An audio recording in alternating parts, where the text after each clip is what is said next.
Saludos, en los próximos minutos vamos a tener una conversación con Humberto Calderón Berti, el representante de la democracia venezolana en Colombia. Vamos a hablar con él sobre todo, porque él puede hablar de PDVSA, fue ministro inclusive de la industria, alto ejecutivo de PDVSA, tuvo que ver con la OPEP, puede hablar también de cómo es por dentro los partidos políticos, cómo eran antes, cómo son ahora, cómo pueden ser en el, o qué se espera que sean en el mañana, y puede hablar también de algo que yo creo que lo debe desesperar muchísimo, que es el tiempo de la diplomacia, porque ahora es diplomático. De eso vamos a hablar ya con Humberto Calderón Berti. De repente, como el niño que se vuelve adolescente. Como ustedes ven, tenemos al canciller de la democracia venezolana en Colombia, Humberto Calderón Berti. Él fue ministro, él fue uno de los personajes más importantes dentro de la OPEP a nivel mundial. Todo el país lo conoce y además es un hombre sumamente respetado dentro y fuera del país, dentro y fuera de lo que queda de Venezuela. Pero creo que ya siendo setentoso y largo, este es el trabajo más difícil que le ha tocado vivir. ¿O estoy equivocado? No, está en lo cierto. Yo tengo una dilatadísima carrera de servidor público. Llegué al Ministerio de Energía y Minas cuando apenas tenía 23 años, el año 1965, y allí escalé posiciones. Afortunadamente, con ahínco, con trabajo y con dedicación, llegué a ministro. Pasé muchos años ministro de Petróleo, presidente de Petróleo de Venezuela, estuve en la reversión, presidente de Intevev, canciller y ahora embajador. Te digo que este último cargo, Napoleón, no lo tenía en el radar. La verdad es que yo nunca soñé ni pensé que podía ser embajador, pero por las circunstancias que se viven en Venezuela me pidieron que viniera a Colombia o a España. Y yo preferí Colombia para seguir sirviendo al país mientras tenga fuerza, mientras tenga voluntad, mientras tenga empeño, ¿no? Y en eso estoy. Tarea difícil porque sabes que aquí hay demasiados venezolanos muy pobres, muy carentes de recursos, algunos con pocas destrezas y habilidades intelectuales, buena parte de los que están acá. Aquí lo que se queda es la gente más humilde, más pobre, con más necesidades, y el resto sigue su derrotero para el sur, ¿no? Hasta donde lleguen las energías o los recursos. Entonces aquí dicen las estadísticas oficiales que aquí en Colombia hay 1,5 millones, 1,400,000 venezolanos, pero yo creo que pueden ser bastante más que eso, ¿no? Porque tú sabes que es una frontera muy porosa, 2.552 kilómetros, una frontera que es permeable, porosa, difícil de controlar, y los pasos fronterizos, pues por ahí pasa solamente un grupo determinado, pero el resto pasa por las zonas de las trochas, que se llaman las trochas, los caminos esos, la, la, la, las, los caminos verdes, como dicen. Bueno, entonces aquí me ha tocado eso, lo hago con mucho cariño, con mucho esfuerzo, con mucha dedicación, con pocos recursos, pero bueno, se hace lo que se puede y atendemos fundamentalmente dos frentes, ¿no? El frente político, que es tratar de mantener una relación estrecha, cordial, fructífera con el gobierno colombiano. Afortunadamente nos tratan muy bien, nos brindan muchas facilidades, nos acogen con hospitalidad y con solidaridad. Y el otro frente importantísimo es el frente social, ¿no? Los migrantes. Claro, tú dices, bueno, ¿y qué hacen ustedes? Hacemos de todo. Atendemos necesidades de gente pobre, niños. Se ha logrado esto por ejemplo, que los niños nacidos acá sin padres sin documentos fue reconocida la ciudadanía colombiana, 24,000. Hay varios centenares acogidos por bienestar familiar. Bueno, ellos lo atienden muy bien, nosotros hacemos lo que podemos. Surgen casos, por ejemplo, de enfermos de todo tipo que se les atiende, se les canaliza, se les ayuda. Y luego también, pues, el tema mismo del migrante, ¿no? El migrante que no tiene documentos, que requiere alguna orientación migratoria. Y tenemos dentro de la embajada, pues, una organización que, por cierto, no responde a una organización tradicional de una embajada en tiempos normales, ¿no? Que es un consejero de asuntos económicos, asuntos políticos, cultura, no, no, no. Aquí es pobres, migrantes, ayuda humanitaria, orientación al migrante, coordinación de las ONG, toda esa serie de cosas, ¿no? Y bueno, y hacemos realmente un trabajo que tratamos de hacer lo mejor posible con las limitaciones que tenemos. Los llaneros, tanto colombianos como venezolanos, decían que el llano es una misma cosa. El llano colombiano y venezolano es lo mismo.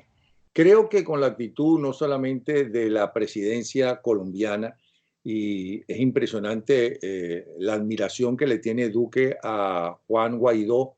Lo digo porque las palabras de Duque en las últimas horas sobre Juan Guaidó, yo les decía a a Rangel, a Alberto Federico Rangel, multiplíquenla por todo el mundo porque la mejor apoyo y el más grande apoyo que le pueden dar a Guaidó es lo que acaba de decir exactamente Duque, pero también y sobre todo del pueblo colombiano. Un pueblo que ahora hay que decir que Colombia y Venezuela es un mismo pueblo, porque en otros pueblos realmente se sembró la xenofobia, cosa que en el fondo es humano, porque si de repente llega una multitud de un país del que sea y le quita trabajo o le quita oportunidades o sienten que se lo quitan, lógicamente mucha gente empieza a agarrar odio. Y uno no lo siente del pueblo colombiano, y eso que la multitud de venezolanos que fueron a Colombia es impresionante. Es decir, Colombia debe estar en muchas ciudades totalmente colapsada, porque si el quinto plan de la nación venezolano, ¿no?, de un país rico como es Venezuela, ¿no?, a diferencia de Colombia, que no es un país rico, vamos a estar claros, se colapsó con la enorme cantidad de gente que vino de Colombia, de Perú, de Ecuador, de las islas, de la República Dominicana, en fin, pero no fueron de una sola vez en un solo año, sino a lo largo de 2 décadas. Yo me imagino cómo deben estar los hospitales, por ejemplo, las casas de ayuda a la gente humilde, sobre todo en las fronteras, deben estar totalmente colapsados. Mira, Napoleón, tú has dicho algo que comparto 100% y es la Biblia, ¿no? Eh, ¿Por qué? Aquí llegó, fíjense lo siguiente, Colombia es un país relativamente cerrado por la geografía, que es una geografía pues complicada de 3 cordilleras, que tenía hasta hace muy poco tiempo muy pocas vías de comunicación, que no estaba habituado a la inmigración. Aquí el año 2015 apenas habían 117.000 inmigrantes, 117.000, y llegaron en el último año y medio, 2 años, 1,5 millones de venezolanos. Un país que tiene, como tú señalabas, sus propias carencias, sus propias dificultades de educación, de salud, de vivienda, de mercado laboral.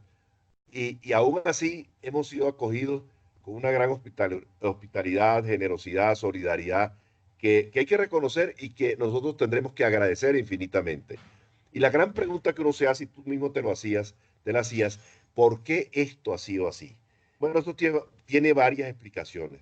La primera de ellas es que nosotros tenemos muchas similitudes con Colombia, historias comunes, nacimos como como países independientes simultáneamente, en primer lugar, los mismos libertadores, una frontera extensa, 2.552 kilómetros, muy porosa, muy permeable, muy viva, donde ha habido históricamente un gran intercambio humano de gente, matrimonios entre unos y otros, etcétera.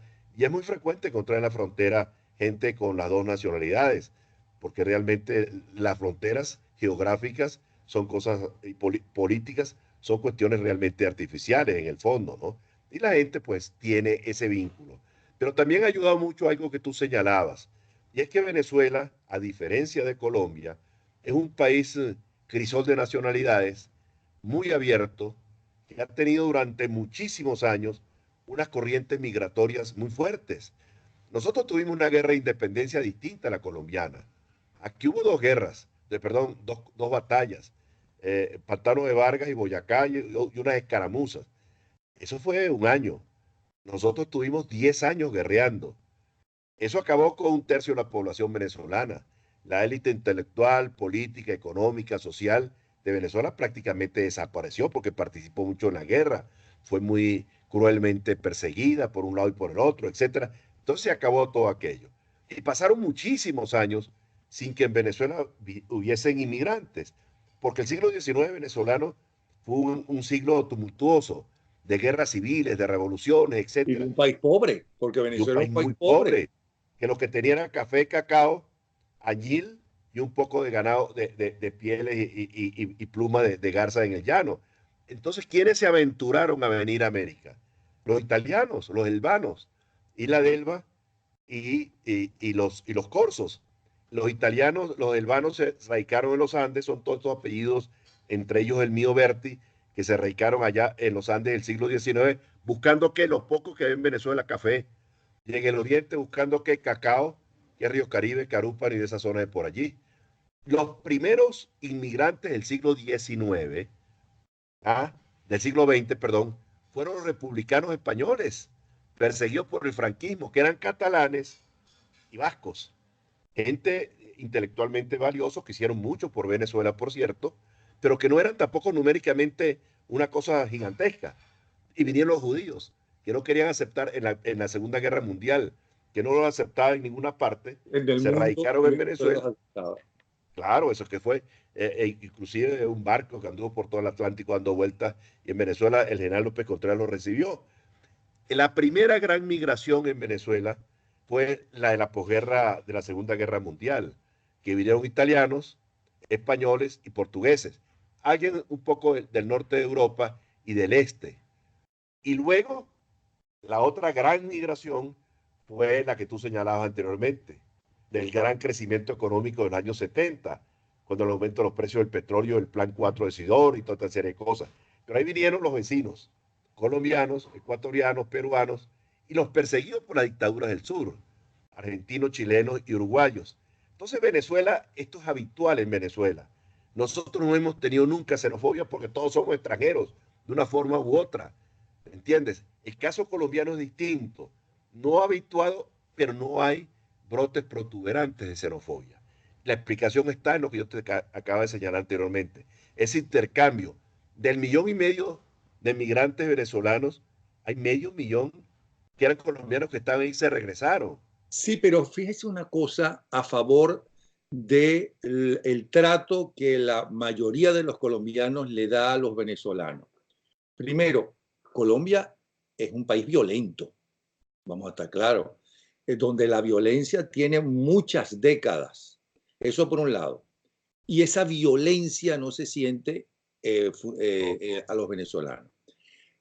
Colombia es un país fundamentalmente, excepto la costa, que es como nuestra costa y como toda la gente de la costa, amplia, simpática, bailadora, todas esas cosas. Pero la mayor parte de Colombia es de montaña y el hombre de montaña suele ser introvertido, entre otras cosas porque depende más que cualquier otro de las estaciones. Entonces es más cerrado, más esquemático en el mundo entero. Y así Ajá. todo, y lo vemos sobre todo en Estados Unidos, que todas las películas de terror que hay, ¿no? Es de alguien que llega a un pueblo y entonces lo rechazan, etcétera, etcétera. Y eso no se siente en Colombia. Y además es un país pobre, donde se necesita trabajar mucho más. Pero además, a su favor, en Colombia no es tan abierta y tan liberal la sociedad como en Venezuela, que la señora que trabajaba en su casa, en muchas casas de clase media, comía en la misma mesa con los dueños de la casa. Eso no se ve en Colombia. Y así todo, uno que podría pensar, bueno, en Colombia debe ser que lo deben rechazar profundamente, y es todo lo contrario. Hay en unos países que nos deben hasta la libertad, vamos a estar claros, y ¿cómo se llama? Y no tratan también al venezolano. Yo no estoy diciendo que los venezolanos seamos unos santos, y usted me dirá si es que puede, porque ahora está en plan diplomático, ¿no? Y hay cosas que un diplomático no debe decir. Pero yo lo que siento es que esa gente, o sea, no deberían rechazar hacia los venezolanos, pero es verdad lo que yo iba a decir, que en estos 2 últimos años especialmente, o 5 años, vamos a poner, ha salido del país gente de muy distinta clase social y educación. Primero salieron los que tenían mucho dinero que iban y venían y se llevaron el dinero para no perderlo en Venezuela. Segundo, después se fue la clase media profesional, que también educación.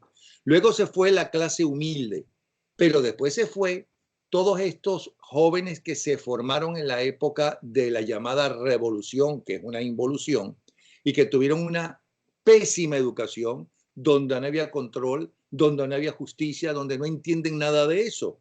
Entonces yo supongo que esos deben crear más de un problema. Bueno, eso es cierto, eso que tú dices es verdad. Y esa es una de las cosas que yo le comento aquí a la gente en Colombia, que bueno, que hay que tener un poco de indulgencia. Porque un venezolano que hoy tenga, Napoleón, menos de 25, 30 años, ponle 30 años, Uh -huh. han pasado 20 años con esto.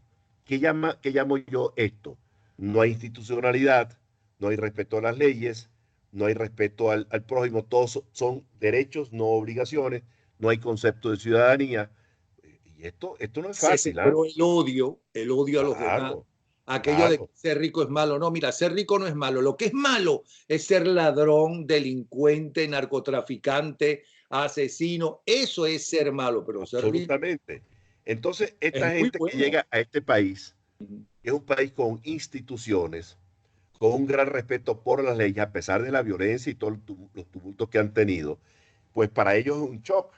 ¿Me entiendes? A mí, por ejemplo, una cosa que me ha ocurrido, a raíz de los desagradables incidentes o cuestiones que ocurrieron en Cúcuta, pues yo lo que hice fue presentar la denuncia ante la fiscalía. Y la gente me reclama a mí, que por qué no ha pasado nada. Señores, porque eso se presentó y son los órganos competentes, en este caso la fiscalía, quien investiga. Pero es que como en Venezuela eso no existe, porque el gobierno, el régimen levanta el teléfono y es al mismo tiempo investigador, fiscal acusador, juez que dicta justicia. Eso no es así aquí en Colombia. Eso marca una diferencia. Entonces, buena parte de la desadaptación de algunos de nuestros connacionales en estos países es precisamente por eso, ¿no? Pero fíjate que toda cosa mala, Napoleón, tiene también sus aspectos positivos. No todos, pero muchos de los que han venido ahora se encuentran con un shock.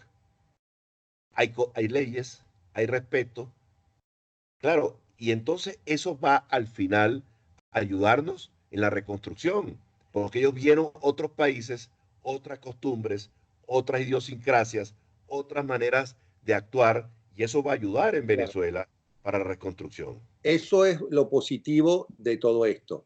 Como yo siempre pienso, puede subirse un poco, porque creo que, ajá, para que no quede usted más bajo que yo creo que Carlos Andrés Pérez I va a pasar a la historia, no necesariamente por la nacionalización del petróleo y del hierro y lo que sea, sino por el plan Gran Mariscal de Ayacucho, donde cualquier muchacho, hasta el que le dieron una beca para que se fuera, qué sé yo, a Oxford o a la Sorbona y no estudió bien, abrió los ojos y vio un mundo diferente y regresó a Venezuela con un concepto diferente del mundo, ¿no?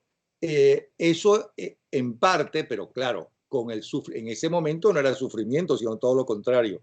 Ahora con el sufrimiento también esa es la pequeña parte positiva si usted quiere.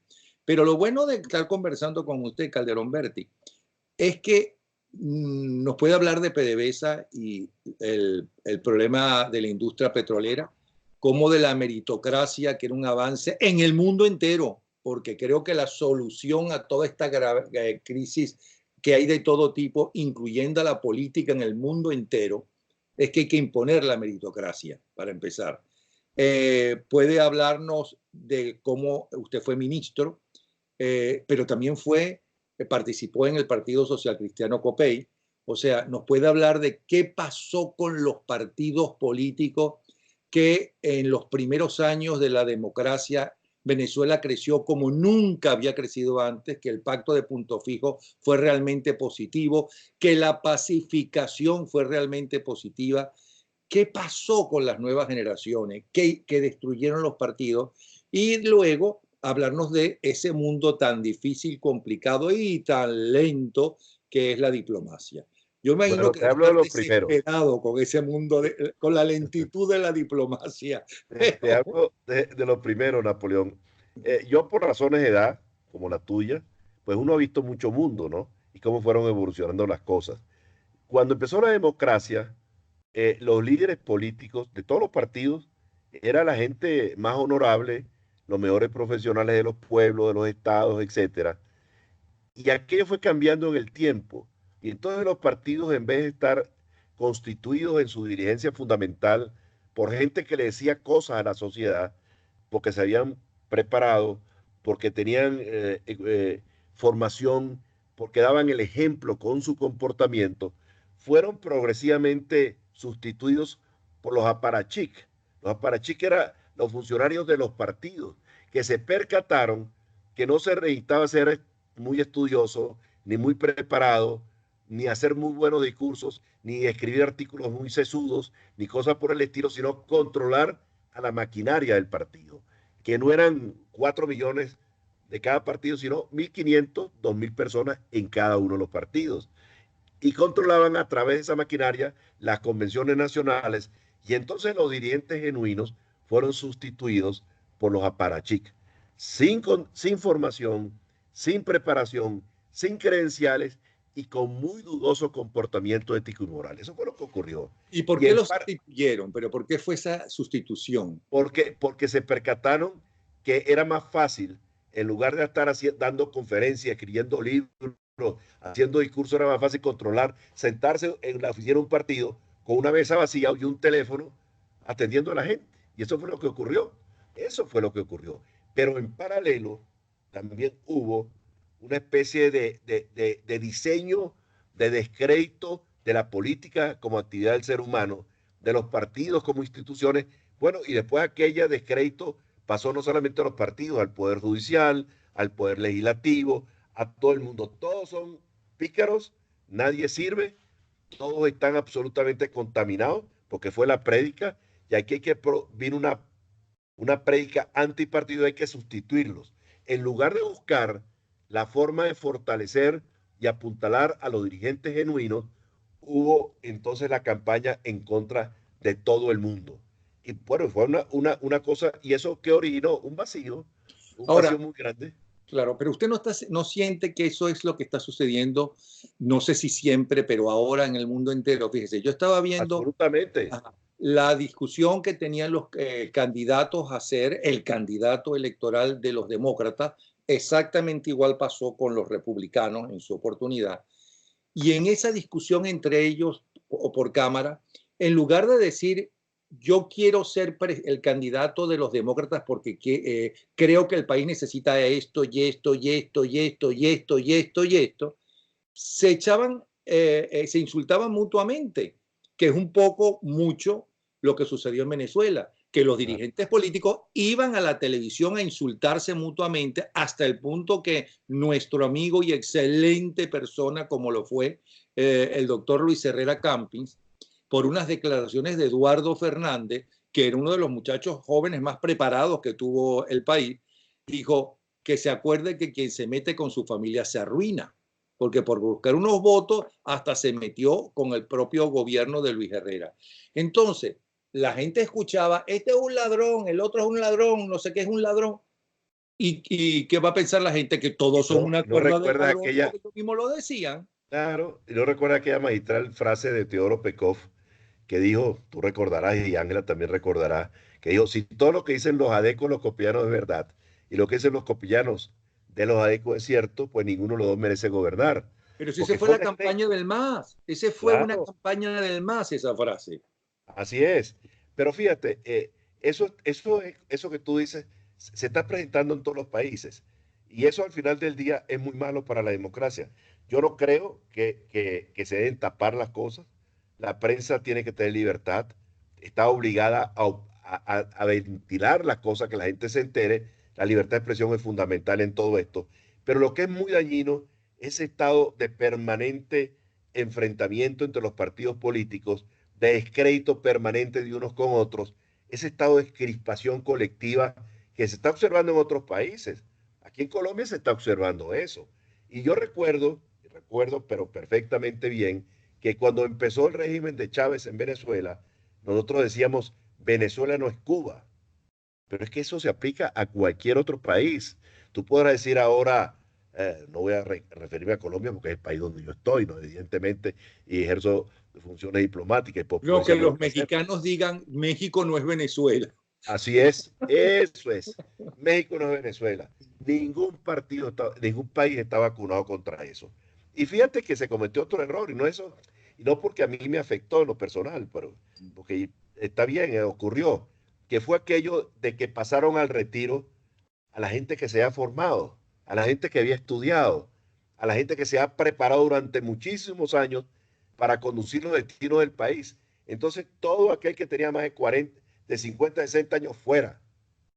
Y resulta que toda esa gente se había formado para eso.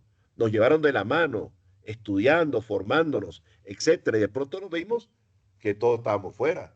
¿Cuántas personas de mi generación están hoy activos en la política venezolana en el gobierno del presidente Guaidó? Dos. Ajá. Gustavo Tarrillo. Pero Y el Gustavo otro, Porcel es más joven que usted, porque me preguntaron exactamente eso. somos Yo casi creo la que misma Gustavo edad. es más joven, por lo menos Yo soy tiene el cara, decano. Ah, tiene yo más soy el cara de decano. carajito. Yo soy el decano. Pero bueno, pero es así. Bueno, yo no lo voy a ocultar, yo tengo 77 años, ¿me Ajá. entiendes? Y demasiada voluntad tengo y demasiado espíritu tengo para seguir sirviendo a mi país en esta posición. Yo podía estar cuidando nietos o regando matas o acostado en un chinchorro, ¿no? Nada de esas cosas he hecho porque yo creo que habrá tiempo de descansar. Cuando uno se mude para la Guairita, descansa eternamente. Mire una cosa, ¿y qué pasó con PDVSA, que era ejemplo en el mundo entero? ¿Usted cree que acabaron con PDVSA a propósito o con mala intención? Mira, ahí pasó lo siguiente. Es decir, cuando Chávez llega al poder el año 99, pues todavía se mantenía la estructura de Petróleo de Venezuela y funcionaba bien la meritocracia.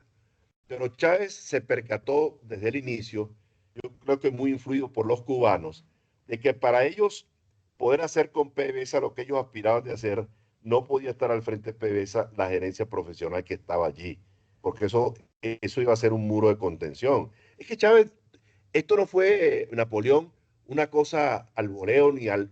No, no, eso fue un diseño. Y el diseño tuvo sus objetivos en el tiempo. ¿Qué fue lo primero? Acabar con el Congreso Nacional, Asamblea Nacional Constituyente. La segunda línea de ataque fue acabar con el Poder Judicial, para que avalaran todas las fechorías y todas las cosas que iban a hacer en el futuro y sacaron 3.000 jueces y los sustituyeron por gente cercana a ellos. La tercera línea de ataque, ¿cuál fue? Petróleos de Venezuela, la joya de la corona, porque Cuba no podía hacer lo que pretendía hacer, que era que le dieran petróleo sin pagarlo, porque los gerentes profesionales no se lo iban a permitir, como efectivamente ocurrió durante algún tiempo. Después eso, ¿cuál fue? La línea de ataque. Acabar con el sector privado, pero lo más importante de todo, acabar con las empresas petroleras internacionales, porque eran los que hacían que los Estados Unidos tuvieran los ojos puestos en Venezuela. Sacaron a todas las petroleras americanas. ¿Y por quién las sustituye? Por gente que nunca había jugado en el tablero nuestro. Por Rusia, por China, por Irán, por Bielorrusia. Entonces, en 200 años de vida republicana, los rusos no jugaban el tablero nuestro. Los chinos no jugaban el tablero nuestro.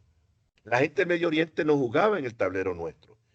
Son actores importantísimos en Venezuela y elementos esenciales en la solución de la crisis. Sobre todo Rusia y China. Bueno, además de Cuba, por supuesto, que es el gran tutelaje de Venezuela. Pero ese fue el diseño. Así se hizo el diseño. Y esos 20.000 personas que estaban en el petróleo de Venezuela, que eran profesionales, ejecutivos, gerentes técnicos de primera y obreros especializados de primera, fueron sustituidos por ¿quién? Por gente sin credenciales. Petróleo tenía 40.000 personas, una de las empresas petroleras más importantes del mundo y quizás la primera empresa petrolera del Estado a nivel mundial, pero estaba entre las 5 primeras de todo tipo. Pero esa petróleo de Venezuela la llenaron con 120.000 personas. ¿Qué tipo de personas? Activistas políticos, miembros del partido, gente vinculada a los jerarcas, etcétera. Y eso trajo como consecuencia que lo que está ocurriendo, la destrucción de petróleo de Venezuela. No produce petróleo, 700.000 barriles por día, después de 3.300.000 que estaba produciendo. Las refinerías tenían 1.200.000 barriles por día de capacidad de refinación, actualmente están refinando menos de 300.000 barriles. No hay gasolina, no hay gas, se cocina con leña, etcétera, y se tiene que importar gasolina para regalarla dentro del territorio nacional y para contrabandearla hacia Colombia. De manera tal de que esto es un desastre que afortunadamente está llegando al llegadero porque se les acabaron los recursos para No, porque comprar tienen, ¿cómo que se le acaban los recursos? Tienen el oro, bueno, tienen uranio, tienen todo tipo de Sí, material. pero el uranio es una cosa un poco más remota y más cuento que cualquier cosa. Sí, el oro del arco minero, que por cierto, están haciendo un desastre ecológico allí, un crimen gigantesco contra el medio ambiente. Hablan de Brasil del presidente Bolsonaro, pero no hablan del crimen ecológico que está haciendo en Guayana. Remueven miles de toneladas de suelo, un suelo muy pobre más, que no renueven, deja la roca viva. Y entonces un suelo que va a ser absolutamente irrecuperable. Una cosa, ¿PDVSA es recuperable o es preferible cerrarlo e iniciar una nueva empresa petrolera? No, O diferentes no se empresas puede y no cerrar. dárselas por favor al Estado, porque yo lo que veo es que en Venezuela, bueno, primero contésteme, ¿PDVSA es recuperable? Mira, yo creo que no. Yo creo que no, pues el daño fue hecho en los cimientos, en su estructura más profunda fue hecha. Pero no se puede mañana decir no existe PDVSA porque necesitamos utilizar PDVSA en los primeros meses y en los primeros tiempos. Ujú. Con todas las deficiencias habrá que apuntalarla y ponerla a funcionar. Pero la recuperación de la industria petrolera venezolana, Napoleón, no pasa por PDVSA. Si nosotros le ponemos todo nuestro esfuerzo, toda nuestra dedicación, todo el empeño a la recuperación de PDVSA, nos desgastamos y al propio tiempo no vamos a lograr ningún objetivo. Entonces, ¿qué es Hacia lo que eso tenemos? iba. Claro, Hacia es que, eso no, es iba. que es así. Pero no solamente PDVSA, fíjense, en Venezuela no va a haber nunca una democracia como no la había antes, si me perdona, porque si el presidente de la República además es el máximo jefe de la gente armada, es decir, del ejército, él es el máximo jefe del ejército, es decir, tiene las armas. Si además en el Congreso quien gana las elecciones es el candidato del partido que lo lleva a cabo. Y la mayoría de los gente de ese partido considera que primero es ese presidente es para el partido, para nombrar su gente del partido y demás. Okay. Y todo tiene que ser aprobado en el Congreso y ese partido es el que tiene la mayoría, porque para eso ganó su candidato además. Y entonces le puede, y si no, le pasa como a Caldera en su segundo gobierno, que tenía un minúsculo partido y tenía que, y me perdona la vulgaridad, jalarle bola, ¿no?, al Alfarucero para que en el Congreso le aprobaran las medidas que él quería, que además no tenía dinero, pero además no tenía el poder en el Congreso, por ese lado. Y además es el presidente de la República, y además antes estaba dividido el Poder Judicial entre adecos, copellanos y a última hora también metieron a los masistas. No hay independencia de poderes, por lo tanto no hay democracia. Vamos a estar claros. No podemos decir que fue un gobiernos democráticos, sino en todo caso liberales, todo lo que usted quiera. ¿O estoy equivocado? No, yo creo que tú tienes razón. Yo creo que ahora, yo pienso, Napoleón, que la democracia venezolana, para que exista genuinamente, sus cimientos tienen que ser hechos durante el periodo de transición. Si los cimientos de la transición son bien construidos, con concreto armado, ¿qué significa esto? Que haya institucionalidad, que haya separación de poderes, que haya gente recta y proba al frente de los destinos del país, que quienes manejen el país no sean activistas políticos, pueden ser militantes políticos, pueden ser dirigentes políticos, pero no es la credencial son sus conocimientos, su entidad profesional, su rectitud, su honestidad y su trayectoria. Si eso no es así, en Venezuela no habrá democracia nunca. Otra cosa, y hacia eso iba. La industria venezolana y sobre todo la industria petrolera debe estar en manos privadas, Cuanto menos cosas Absolutamente. tenga el gobierno que se encargue de vigilar que se cumplan las leyes, que haya incentivar que haya mayor cantidad de industrias para que haya mayor cantidad de puestos de trabajo, ese tipo de cosas. Pero no vender hasta arepas, porque se llegó a tener hasta venta Napoleón. de arepas. Es algo Claro, la ruta de la empanada. Tiene Napoleón. bueno, eso nunca existió, Guy, de la arepa, pero bueno, Pero sí, fue uno de claro los que sí, la múltiples ruta de la anuncios. empanada, uno de los proyectos más importantes de Chávez. Pero mira lo que te voy a decir. Tú vives en el exterior, tú vives en los Estados Unidos. Los Estados Unidos, le guste a la gente o no le guste, es el país más importante del mundo, de todo punto de vista. Con sus efectos, es cierto. Pero usted no se ha puesto a pensar que en el país que tiene más intereses estratégicos a nivel mundial, no es dueño de la empresa de la industria petrolera, y en Venezuela hay quienes todavía hablan la pamplinada que la industria tiene que estar en manos del Estado porque es una industria estratégica. ¿Estratégica para qué? ¿Para qué? Que las empresas básicas son estratégicas. ¿Estratégicas para qué? ¿Cuántas empresas tiene el Estado americano? Ninguna. No es dueño de ninguna empresa, ni de acero, ni de aluminio, ni de nada. Son todas empresas privadas. Entonces el Estado tiene que hacer bien hecho lo que le corresponde hacer, que las cosas funcionen, que cobren los impuestos, que las escuelas públicas funcionen adecuadamente, que existe una salud que le llegue fundamentalmente a los más pobres. ¿Me entiendes? Que haya un respeto por las leyes. Eso es lo que tienen que hacer los estados, que le brinden sosiego y tranquilidad a la gente, que tú puedas salir un día y sentarte en un parque con tus hijos a verlos jugar pelota, que te puedas tomar un café en la calle o una pexicola o una cerveza, que puedas jugar truco en la puerta como se juega truco antes en las puertas de Margarita, que tú vayas a Playa Huacuco, a la Caracola o a Playa El Agua y que tú te sientas ahí a tomarte lo que te apetezca y que sepa que no te van a atracar, que es lo que queremos nosotros, vivir normalmente como se vive en todas partes del mundo y que tú tengas unos gobernantes, que tú te acuestes y estés tranquilo, no porque el presidente y los gobernantes te traen sosiego, tranquilidad, buenos modales, buenas, en Venezuela tú no puedes escuchar a nadie del régimen sino insultando, despotricando, injuriando a la gente y siempre con lenguaje altisonante, eso es, y vulgar. Eso no es lo que la gente anda buscando.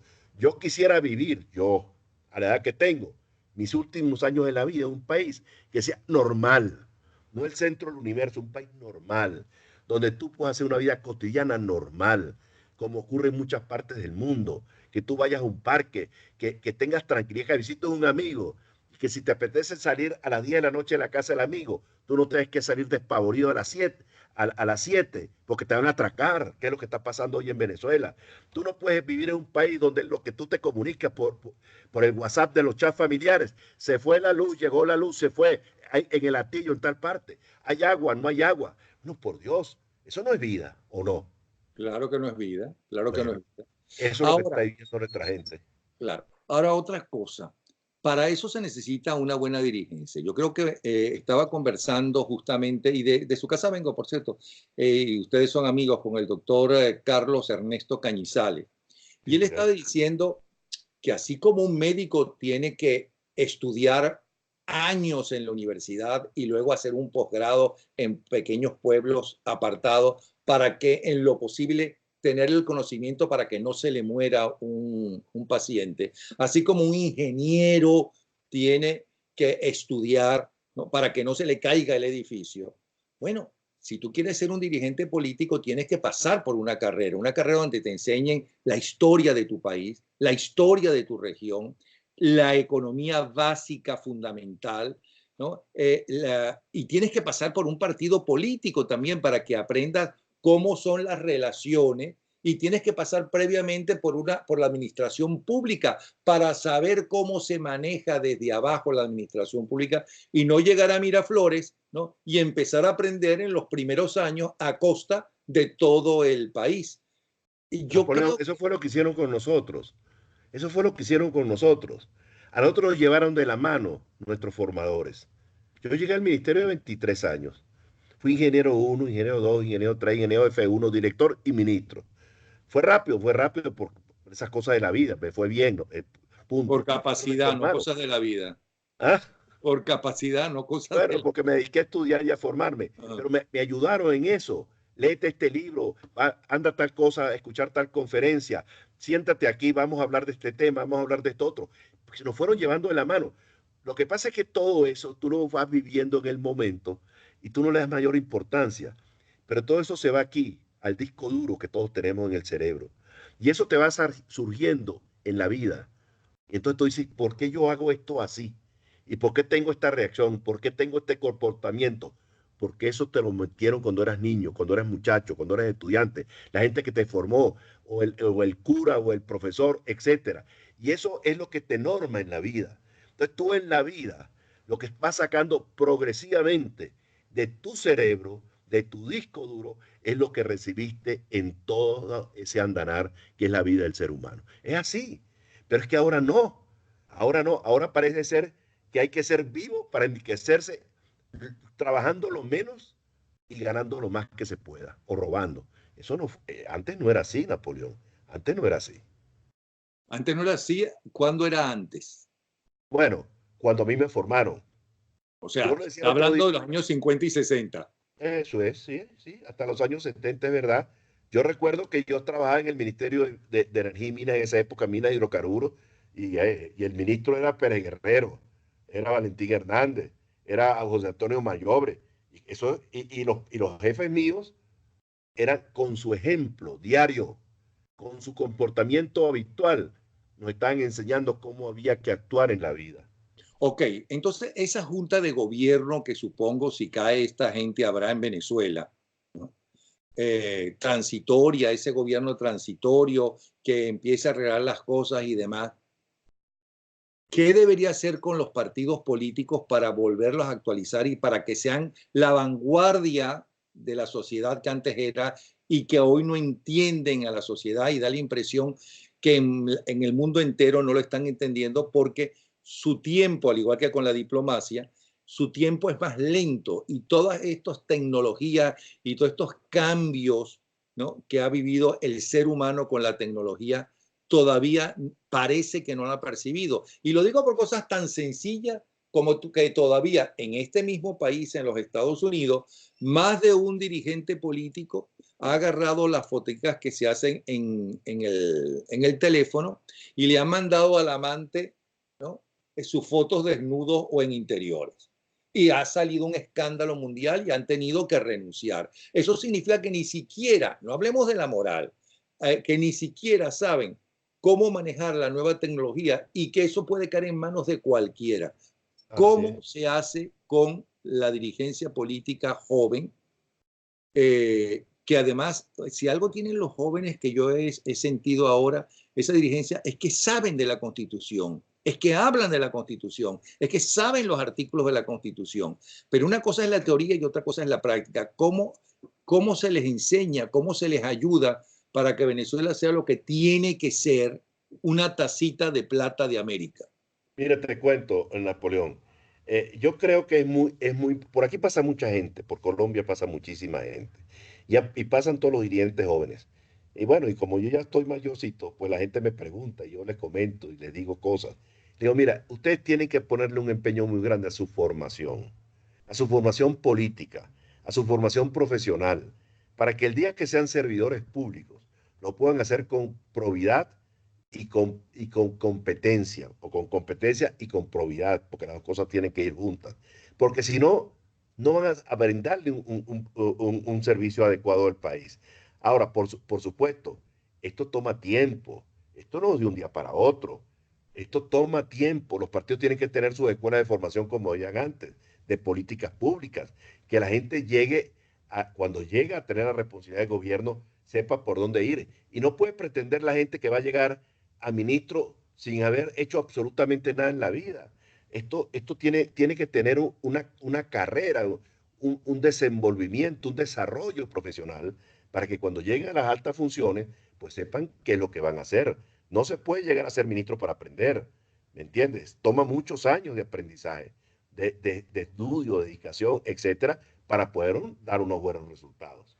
¿No? Y otra cosa, por otro lado, que el Estado debería, digo yo, hacer una campaña realmente importante y de años formando ciudadanos. Porque pueblo es una cosa y ciudadano es otra. El ciudadano es el pueblo que ha aprendido cuáles son sus derechos, sus deberes y los defiende. Así Y se es. molesta cuando siente que otro, ¿no?, está violando esas leyes, ¿no?, esos derechos de sí mismo y de otra gente. Yo creo que eso es muy importante. Formar Sumamente para importante. que además no voten, porque el otro problema de la política mundial es que ya no se necesitan ideologías, ahora lo que se necesita es tener ángel, ser Y simpático, marketing. prometer, sí, y marketing y publicidad y más nada. Y Así entonces es. llegan o vivir en un país como Venezuela, que no se ha declarado oficialmente monarquía, pero que es una monarquía, porque Maduro, ¿quién lo eligió? Lo eligió Chávez Frías y punto. Bueno, dicen que Fidel Castro, porque es el hombre de La Habana, como dijo y tituló el Granma. Sí, señor. Bueno, eso es verdad todo lo que tú dices, ¿no? Toma tiempo. Yo creo que la tarea de reconstrucción va a ser ardua, va a ser lenta, va a tomar mucho tiempo, pero lo fundamental, digo yo, lo fundamental es tener gente proba al frente de los destinos del país y gente que no es un problema de discursos, es un problema de saber con claridad hacia dónde se quiere ir, pero sobre todo cómo se quiere ir y dar ejemplo. Dar testimonio permanentemente de lo que debe ser la probidad y la honestidad al frente de los servicios del Estado. Y el ciudadano debe decir, bueno, a mí me cae bien este por lo que dice, pero este cómo es su vida privada, qué hace con sus hijos, qué hace con su mujer, ¿no? ¿Cuál es su instrucción, ¿no? Así es. ¿Qué sabe de lo que me está pidiendo darle el poder para ser el presidente de un país? No el presidente que a mí me cae bien, que me cae simpático, ay, que me río tanto, que entonces se mete con el que a mí me cae mal. No, no, no, no, no. Ese tipo está preparado para eso y punto. Así es. A ver si se vota. Pero me quedan muy pocos minutos, porque tenemos 46 minutos hablando, pero es muy sabroso hablar con usted y además así lo aprovecho. Gracias. Diplomacia. Es verdad que usted ya fue ministro y el tiempo de los ministros es más lento que el de una casa o el de una empresa. ¿Okay? Ha estado en empresas la más importante del país y demás, pero ahora es diplomático. No se desespera con la lentitud de la diplomacia. Bueno, lo que pasa es que yo soy un diplomático prestado, ¿no? Mi oficio es otro, ha sido toda la vida el petróleo, ¿no? Y entonces yo he echado los dientes allí, pasé toda mi vida en eso. Yo soy fundamentalmente un hombre de acción, que me gusta hacer cosas. Estuve en el Congreso un tiempo y no aguanté, renuncié y me fui, porque yo no tenía paciencia, ¿no? Para estar escuchando y hablar y hablar y hablar sin producir resultados. Pero ahora sí tiene paciencia porque ahora es todavía más lento en su trabajo de No, diplomático. pero resulta que lo que estamos viviendo aquí en Colombia no da tiempo para que los tiempos sean tan lentos. Hay Aquí tantos problemas que todos no los da días. tiempo. Te acuestas, Napoleón, y dices, gracias a Dios que hoy pude hacer esto y esto y esto y esto. Bueno, te levantas el día siguiente y tienes otros problemas. Entonces, siempre un gran dinamismo, pero bueno, yo me siento muy contento, muy feliz y sobre todo contento conmigo mismo, con mi conciencia, que digo, bueno, cualquiera de mi edad podía estar descansando. Y yo estoy todavía sirviéndole a mi gente, porque eso es en el fondo. Ahora, yo entiendo que usted es diplomático, entonces puedo entender que no quiera responderme a lo que le voy a decir. Y tiene todo el derecho del mundo. Pero ¿no cree que ya los diálogos, que casi son 19, si no son 18, ya esa etapa se cubrió? Ya se agotó, ¿no? Las medidas económicas que también dieron resultados muy buenas, pero ¿hasta dónde se puede llegar? Ya 50 y pico de países han reconocido que en Venezuela hay una dictadura y que hay un presidente que fue elegido por quien tiene que elegirlo según la Constitución y lo que sucedía en el país, que es la Asamblea Nacional. ¿Cuál es la salida? ¿Usted es Bueno, optimista? yo estoy de acuerdo contigo y lo dije hace tiempo. Fue impolítico en su momento, pero bueno, los hechos me dieron la razón de que no se puede dialogar con un régimen que te está persiguiendo permanentemente a la gente. Hay 28 parlamentarios en el exterior. ¿Cómo dialogas tú con una gente que arrecia la persecución, el acoso a la población? No hay manera de de disentir, no hay forma de decir nada sin que te criminalicen, te lleven preso, te acusen traidor a la patria. ¿Cómo se va a dialogar así? Tiene que haber testimonio claro por parte del régimen de que hay una voluntad seria de dialogar. Sí, ¿Qué es eso? sí, pero como usted no tiene las armas, o sea, como Guaidó no tiene las armas, como la Asamblea Nacional legítima no tiene las armas, tenía que convencer al mundo entero y hacerle ver, pero no decirlo solamente, sino que lo vieran, que era una dictadura y hacerle ver, mira, ok, ustedes quieren que vayamos al diálogo, democráticamente, nosotros somos demócratas, vamos al diálogo, pero están desde la época de Gaviria en el diálogo. Bueno, pero es que ya no hay justificación posible. Claro. Es decir, mira, Napoleón, yo estaba en la Coordinadora Democrática hace algunos años, en la Comisión de Política Exterior, era coordinador, no me recibían en ninguna parte, nos decían que éramos unos exagerados, que eso no era verdad lo que nosotros decíamos. Costó muchísimo convencer a la comunidad internacional, pero yo creo que ya la comunidad internacional está convencida. Por eso, ¿cuál es la salida ahora? Bueno, Si yo es que creo hay. que el finiquito del régimen, yo creo que no hay otro. Tiene que irse, Maduro tiene que irse, Bueno, pero ¿por qué tiene se que va a ir haber. Maduro? Sí, mire, Hezbollah, la FARC y el ELN no le conviene irse de Venezuela porque esa es su tierra y son sus minerales en este momento. La alta dirigencia que está acusada de delitos de lesa humanidad tampoco puede irse, porque saben que en cualquier momento pueden ir presos. Inclusive si tienen acuerdo, saben que le puede pasar lo mismo que le pasó a Pinochet, ok, se fue, hubo unas elecciones, Pinochet las aceptó, se fue y a unos cuantos años después lo agarran en Londres y lo meten preso. Ellos saben que no tiene salida. Entonces, ¿cuál es la salida para los venezolanos para salir de ellos? No, yo creo que Porque no esto se van a tiene ir por las buenas. absolutamente. Yo creo que tiene el tiempo medido, tiene el tiempo finito. Hay una gran presión internacional. La presión va a continuar. Yo, por ejemplo, soy de los que pienso que es mucho más productiva las sanciones personales que las sanciones individuales, que las sanciones al país, y que eso va a venir. Va a venir. Es decir, hay un cerco internacional. Creo que los índices de popularidad internos son muy bajos. El régimen no tiene sostén bajo de ningún sector importante de la población, salvo ciertos sectores de las Fuerzas Armadas. Entonces, en cualquier momento eso se derrumba. Como se derrumbó Pérez Jiménez, tú te acostaste a dormir y al día siguiente amaneció Pérez Jiménez No, volando. no, no, ya va. No compare a un venezolano nacionalista que sí era un dictador muy leve para los dictadores de esa época, por cierto. No Otra lo cosa, compare otra con cosa. Somoza, ni con Trujillo, ni No, nada de eso. otra cosa, otra cosa.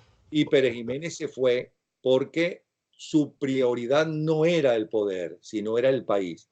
Pero es que a esta gente les importa un comino el país. Bueno, y que también a Pérez Jiménez llegó Llover y le dijo, Pérez, vámonos que Peco, eso no retoña. Bueno, sí, es verdad, pero también, oh sorpresa, cosa que me parece muy extraño. Entonces, en febrero, en esa cosa que todavía van a tener que explicar, ¿no? Entonces, el ministro de la Defensa y nada menos que Michael Vaina, el delincuente que es el director que es la máxima autoridad del Tribunal Supremo de Justicia de la dictadura, estaban metidos en una conspiración y están por ahí libres. Eso quiere decir que por lo menos estaban escuchando, ¿no? Porque el propio Estados Unidos dijo que él estaba tratando también ¿cómo se llama? De Bueno, que lo que hay por ahí que corre mucho en los medios políticos es que hay muchos altos jerarcos del régimen que están tirando puentes con el gobierno americano, ¿no? eso lo ha dicho el gobierno americano, ¿sí? Y es que es así, eso es verdad. Y hay otros que han dicho, el puentecito, déjenlo tranquilo, no me cierre la puerta. Bueno, pues están viendo lo que está ocurriendo, Napoleón, y esto Pero, significa que en cualquier momento esto se derrumba. pero No puedo Calderón, decir si cuándo.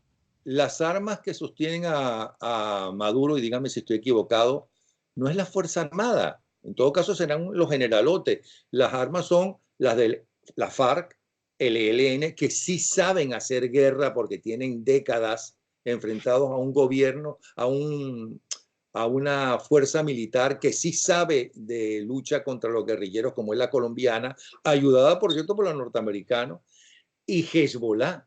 que son también unos asesinos. Esos son los que defienden, más los Castro. Los cubanos, claro. Entonces, eso es su defensa. O sea, que yo no creo que por las buenas vayan a salir. Bueno, vamos a ver qué pasa en el transcurso de los próximos no le sigo semanas y días. Me está llevando a profundidad de agua, como decimos poetas, aguas procenosas. Bueno, un abrazo, me saluda a su señora, ¿sí? Igualmente, la querida Ángela, que la recuerdo con mucho cariño de la época del Liceo Andrés Bello. Es verdad. Ambos éramos un par de chamitos. Y ella usted. Cariño afectuoso para ti, para Ángela y tu familia. Un abrazo, Humberto Calderón Berti, embajador de la democracia venezolana actual en Colombia. ¡Juro!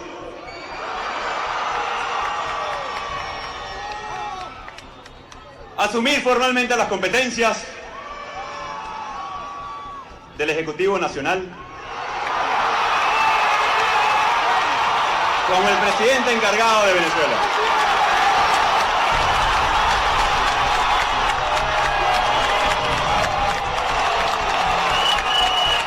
Para lograr el cese de la usurpación, un gobierno de transición y tener elecciones libres.